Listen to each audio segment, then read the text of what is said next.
ఆరబెట్టుకొని చల్లారినాక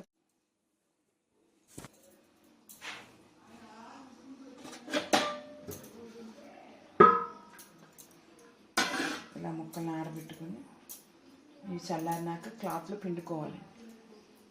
welcome to my channel అండి. బాతం చేతి వంటి స్వాగతం. పొట్లకాయ చట్నీ చేసుకున్నాము. జీలకర్ర వెల్లుల్లి మిక్స్ చేస్తాను, పచ్చిమిర్చి వేసి మిక్స్ చేస్తున్నాను. పొట్లకాయ ఉడకబెట్టుకున్నాను ఇలా ముక్కలు.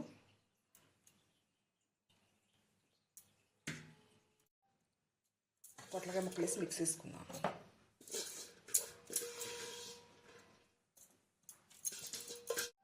ఇది మెత్తగా పేస్ట్ అవ్వాలండి, అవ్వకపోతే కొంచెం వాటర్ వేసుకోండి, అయిపోతుంది.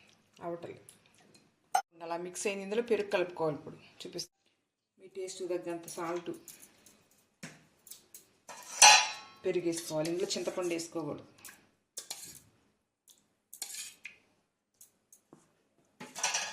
మిక్స్ చేసుకుని ఇప్పుడు తాలింపు వేసుకోవాలి. ఇలా స్పూన్తోనే చేసుకోవాలి. చట్నీ తాలింపు వేసుకున్నాం. వెల్లుల్లి,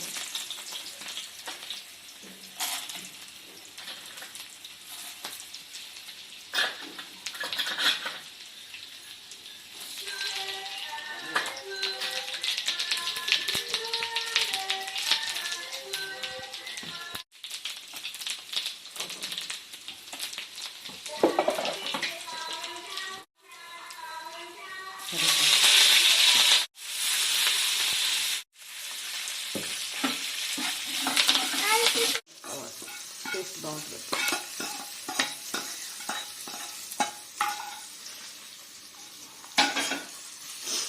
మీకు ఏమైనా కారం ఎక్కువ అనిపించినా, ఉప్పు ఎక్కువ అనిపించినా పెరుగు కలుపుకుంటే సరిపోతుంది.